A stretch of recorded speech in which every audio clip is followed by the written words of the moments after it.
आज हम बात करेंगे जो वाइफ होती हैं उनकी क्या रिस्पॉन्सिबिलिटी होती है, या जो रियल गर्लफ्रेंड होती हैं, बदलने वाली पार्टनर्स नहीं। मतलब गर्लफ्रेंड का मतलब ये नहीं होता कि समय के साथ में बदल जाएं। गर्लफ्रेंड या वाइफ वो होती हैं जो समय को बदल दे अपने पार्टनर के साथ मिलकर, लेकिन पार्टनर को ना बदले। है टैगलाइन। देखो मैं आपको बता रहा हूं यार, ये 3 मिनट के वीडियो में मैं आपको क्या क्या बता दूंगा। वीडियो 8 9 10 12 15 मिनट की, क्योंकि बहुत लंबा टॉपिक है जो मैं कर रहा हूं। तो प्लीज जाके यूट्यूब चैनल को सब्सक्राइब करें, एंड इसको भी जहां से भी आप देख रहे हैं इसको फॉलो करें। और जो यूट्यूब चैनल का लिंक मैं कमेंट सेक्शन में और अबाउट सेक्शन में आपको दे दूंगा, जाके वहां सपोर्ट करेंगे। गारंटी देता हूं आप निराश होकर नहीं आएंगे। और जो मेरा टारगेट है कि किसी का कटे ना, घर परिवार सब मिलके चले। ये मर्डर दुनियादारी जो हो रहे भाई, ये चीजें ना हो। हमारा घर समाज सोसाइटी कहाँ जा रही है पूरे अनुभव के साथ में। और जो आपने प्यार दिखाया है वो बहुत बहुत मतलब अचंभित हूं मैं। और डीएम तो भरे पड़े हुए हैं लड़के लड़कियों से।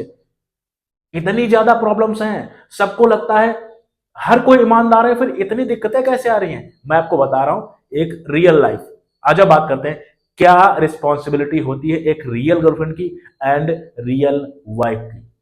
इन चीजों का अगर आप ध्यान दोगे ना, आपकी जिंदगी बहुत ही स्मूथ चलेगी और बहुत मजा आएगा आपको रहने में। देखो मैंने क्या बोला, वाइफ और रियल गर्लफ्रेंड। सबसे पहले आपको एक चीज याद रखनी है, निभाना है आपको अपने पार्टनर के साथ में, निभाना है। निभाने का मतलब है हर हाल में निभाना है।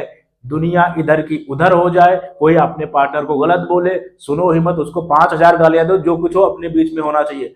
अपने पार्टनर के साथ में निभाना है, हर हाल में निभाना है। और एक बात मैं आपको बताऊं, निभाने वाला हर हाल में निभा ले जाता है, हर हाल में निभा ले जाता है वो। आपने देखा होगा, मैं बहुत बार एग्जांपल देता हूं, निभाने वाला। आपने कभी ईंट भट्टे पे काम करते हो, घर परिवार फैमिली देखी है? देखे ना, लड़का बीबी बच्चे देखे होंगे, उनसे ज्यादा तकलीफ आपको होगी नहीं। लेकिन उनके बीबी बच्चे निभा रहे हैं। निभाना खून में होता है, खानदान में होता है, जेनेटिक्स में होता है। भागना भी खून में होता है, खानदान में होता है, जेनेटिक्स में होता है। लाइफ में कभी भी प्रॉब्लम से भागना नहीं है, अपने पार्टनर का साथ देना है। चाहे वो गड्ढा में घुस जाए, आप साथ में उसके गड्ढे में मिलो। और अगर वो टॉप पे भी हो, तब भी उसकी रिस्पॉन्सिबिलिटी की आपको बगल में बैठ के साथ में कि हाँ ये मेरी बीवी है, ये मेरी जीएफ है, इसकी वजह से आज मैं सारा कुछ हूं। ऐसा पार्टनर होना चाहिए जिसको भगवान भी प्राउड करे कि हाँ ये कपल मैंने बनाया है। ऐसा होना चाहिए। दुनिया एक धर की उधर हो जाए, आप दोनों हिलने नहीं चाहिए, कोई कितना भी भड़काए। हर हाल में साथ देना, याद रखना अपने पार्टनर का। कितना भी सुख दुख हो, आपको अपने पार्टनर को नहीं छोड़ना है। कितना भी दुख हो नहीं छोड़ना है, कितना भी सुख हो नहीं छोड़ना है। सुखी में आपके पार्टनर की रिस्पॉन्सिबिलिटी है कि वो आपको साथ रखे। रियल मर्द रखता है अभी ऐसे लोग, ठीक है। ये देखो सुख दुख में। और त्याग कब करना है, त्याग कब करना, पार्टनर का आप एक ही शर्त पे त्याग कर सकते हो, वो होता है पर विचार। पर विचार का मतलब ये होता है वो कैरेक्टरलेस है, वो हर जगह लाइन मुंह मार रहा है, उसको वहां पे उसका त्याग करना चाहिए, क्योंकि वो पति बनने के लायक नहीं है। याद रखना, या वो पत्नी बनने के लायक नहीं है। वहां से आपको साइड में हो जाना चाहिए, और उसकी ऐसी दुर्गति होंगी ये आप घर समाज सोसाइटी में देखोगे। क्यों, एक बात याद रखना, जो पर विचार मर्द होता है या पर विचार जो स्त्री होती है, उसको लोग दिल में नहीं बिठाते। अब चाहे जितने भी खूबसूरत हो, लंबे चौड़े हो, उसको दिल में लोग नहीं बिठाते। आपका सिर्फ यूज होगा, याद रखना, सिर्फ और सिर्फ आपका यूज होगा। इससे ज्यादा कुछ नहीं हो सकता। जिंदगी में आप ऑटो रिक्शा बनकर रह जाएंगे, लोग चढ़ेंगे उतरेंगे, चढ़ेंगे उतरेंगे, और ऐसे ही आप बूढ़े हो जाओगे। ये मैं उनको सलाह दे रहा हूं जो औरत या मर्द को एक खिलौना समझते हैं, या हाँ कुछ भी करते हैं। याद रखना, एक ही शर्त पे त्याग किया जा सकता है। अगर अपोजिट जेंडर से उसका ड्रामा है, बेस्ट फ्रेंड फ्रेंड, या जो है अपना मतलब पति ही चेंज करने की कोशिश करे या पत्नी चेंज करने की कोशिश करे, साइड में कर दो उसको। माफ नहीं करना इस चीज के लिए। एक बार तुमने माफ कर दिया, देखो ये खून में होता है। जो रियल मर्द या रियल औरत होती है वो मर जाएगी तुम्हारे साथ में, लेकिन वे विचार नहीं करेगी। लेकिन ये सब खून में होता है, जेनेटिक्स में होता है। वो करता है, वो नहीं छोड़ेगा। एक बार माफ कर दोगे, दोबारा फिर पकड़ा जाएगा, तिबारा फिर पकड़ा जाएगा, वो करता रहेगा। माफ नहीं करना है। गलती एक चीज की कभी नहीं देनी है, करेक्टरलेस, याद रखना, ठीक है। तीसरी बात, प्रोत्साहन आपको करना है अपनी। अगर आप बीबी हो, अगर उसको कोई दिक्कत हो रही, बिजनेस में दिक्कत हो रही है, उसके पास पैसा नहीं, उसको चीजें नहीं है, उसको प्रोत्साहन, हाँ तुम कर लोगे, मुझे भरोसा है उस पर, क्योंकि वो पूरे घर समाज, देखो बिजनेस प्रॉब्लम्स हजारों होती हैं, हजारों बाहर के अलग अलग खोपड़ी आती है, अलग अलग चीजें होती, बहुत ज्यादा प्रॉब्लम्स मर्द झेलते हैं, घर परिवार गाड़ी बंगला खाना खर्चा किस्त सब कुछ चलता है, लेकिन थक हार के घर में आता है ना, तो उसको पानी को पूछो, उसको उसके साथ जुड़ के रहो, उसको प्रोत्साहन दो, कोई बात नहीं हम दोनों मिलकर कर लेंगे, या तुम कर लोगे, तुम पे मुझे भरोसा है। वो यही चाहता है, सिर्फ इतना चाहता है अपने पार्टनर से उसको सपोर्ट मिले, बाकी वो दुनिया में आग लगा देगा अगर उसका पार्टनर उसका सपोर्ट मिल गया। इतना मर्द में इतनी दम होती है, वो सब कुछ कर सकता है, अगर उसकी बीबी का उसको सपोर्ट मिल गया और जमीन में घुसा होगा वो बाहर निकल आएगा, क्योंकि उसके खून में होता है प्रोटेक्ट करना और मेहनत करना, जान लगा देता है घर परिवार के लिए। एक बार प्रोत्साहित करके तो देखो, उसका साथ देख के तो देखो। आप करते क्या, घर में कोई प्रॉब्लम हुई, कपड़े नहीं उतार पा रहे हस्बैंड, इसने वो कहा था उसने वो कहा, ये नहीं करना चाहिए आपको, ये चीजें ध्यान रखनी है, उसका साथ दो, चाहे एक बार वो गलत बोल रहा हो लेकिन उस समय उसका साथ दो, बाद में समझा सकते हो, बाद में समझा सकते हो। ये चीज याद रखना, प्रोत्साहन बहुत ज्यादा जरूरी होता है, याद रखो अपने पार्टनर के लिए प्रोत्साहन। घर की जिम्मेदारी, आपको जो जिम्मेदारी दी गई, अगर आप हाउसवाइफ है तो घर की जिम्मेदारी ईमानदारी से निभाइए, और अगर आप बाहर जॉब करते हैं उसको भी बहुत ईमानदारी से निभाइए। समय बहुत खराब है, ठीक है। और खुशी, खुशी घर परिवार को आप खुश रखिए, बीवी बच्चों को खुश रखिए, हस्बैंड वाइफ को खुशी का माहौल घर में होना चाहिए, कॉमेडी वाला माहौल होना चाहिए। ये आपकी रिस्पॉन्सिबिलिटी, घर का माहौल जिम्मेदारी वाला और खुशनुमा बना के रखो, जिससे पति का घर में आने का मन करे कि हाँ हमारा घर परिवार बीवी बच्चे हमारा वेट कर रहे होंगे और मजा आता है। ये चीज आप ध्यान रखो, ठीक है। और बहुत लोग, भाई मैं शादी नहीं किया है, मैंने, मेरी शादी वादी नहीं हुई अभी, इस चीज का ध्यान रखना, ठीक है। बहुत लोग क्या क्या सोचते हैं, इतना नॉलेज कहाँ से है सब।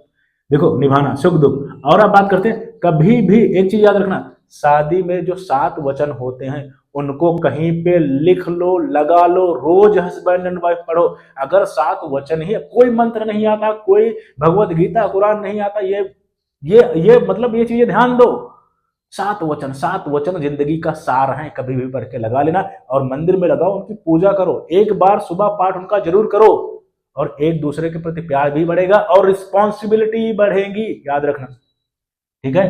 क्या करना है आपको, 7 वचन निभाना है। और एक बात याद रखना भाई, केवल याद रखना, अगर आपको लगता है आपके चाहने वाले 50,000 हैं, आपके चाहने वाले 10 20 50 है, हर जगह लाइन मार रहे हैं, वो पूरा है, वो सिर्फ आपको यूज करना चाहते हैं, क्योंकि उनको भी पता होता है कि ये लड़की या ये जो औरत है ये वहां उसकी बीबी है, उसके साथ फिजिकल हो चुकी है, तो वो आपको दिल में नहीं रखेगा, कहीं और रखने की कोशिश करेगा, आप टैक्सी बन के रह जाओगे। और बहुत लोग कहते हैं हस्बैंड, अगर आपने हस्बैंड को सब कुछ नहीं समझा, अगर कभी भी चूज करना पड़े अपने घर परिवार फैमिली, हमेशा पति को चूज करना, याद रखना, हमेशा पति को चूज करना, माँ बाप भाई बहन किसी को चूज करने की जरूरत नहीं। अगर चूज करना पड़े, लास्ट ऑप्शन अगर आपको मिले, क्यों, क्योंकि ये मैंने बहुत एग्जांपल घर समाज सोसाइटी में देखे कि हीट मूवमेंट में तो, जैसे मान लिया ब्रेकअप हो गया या जो है डिवोर्स हो गया, हीट मूवमेंट में तो घर ले जाते हैं, बाद में घर में वो लेबर बन के रह जाती, ना साल 2 साल 4 साल बाद ऐसी दुर्गति होती उस लड़की की कि वो खुद रोने लगती है। याद रखना, आपकी इज्जत आपका सम्मान आपका पति है और कोई नहीं है। ये ऐसे ताने मिलेंगे ना, आप रो दोगे जिंदगी में और हमेशा रिग्रेट करोगे।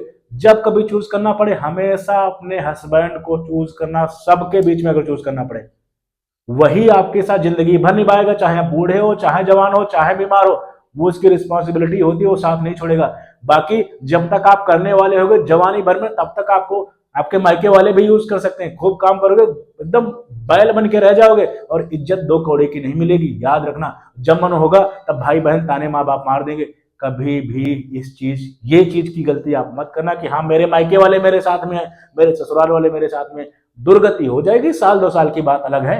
याद मैं बता दे रहा हूं, ध्यान रखना इस चीज का। और सेम प्रॉब्लम्स होती हैं, जैसे बहुत लोग कहते हैं मैं डाइवोर्स दे दूंगा, दूसरे पार्टनर के साथ चले जाऊंगे। सबसे बड़ा मिसगाइड आपको नहीं समझ में आता लाइफ क्या है।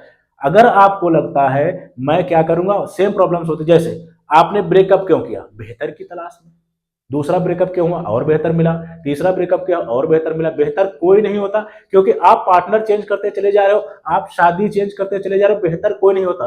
जो प्रॉब्लम्स आपको पहले रिलेशनशिप में आई थी वही प्रॉब्लम्स आपको पांचवें रिलेशनशिप में आएंगी। तो क्यों पार्टनर चेंज करो, और आपकी दुर्गति होती चली जाएगी दो चार पांच जगह पे अगर करते रहोगे। आप लॉयल बन के कभी नहीं रह सकते।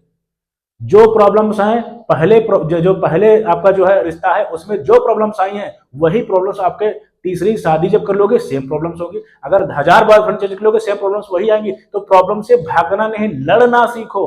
प्रॉब्लम से हमेशा लड़ना सीखो। और आपका हमेशा याद रखना, कैरेक्टर 24 कैरेट रखना है। कैरेक्टर आपको 24 कैरेट रखना है। शादी दूसरी तीसरी चौथी पांचवी शादी ये प्रॉब्लम, ये सोल्यूशन नहीं है जिंदगी जीने का। दूसरा तीसरा चौथा पांचवा बॉयफ्रेंड बदलना सोल्यूशन नहीं है। याद रखना, मैं बहुत जिम्मेदारी से चीजें बोल रहा हूं। और हाँ, मुझे पता है आपको कंटेंट पसंद आया होगा। Thank you very much.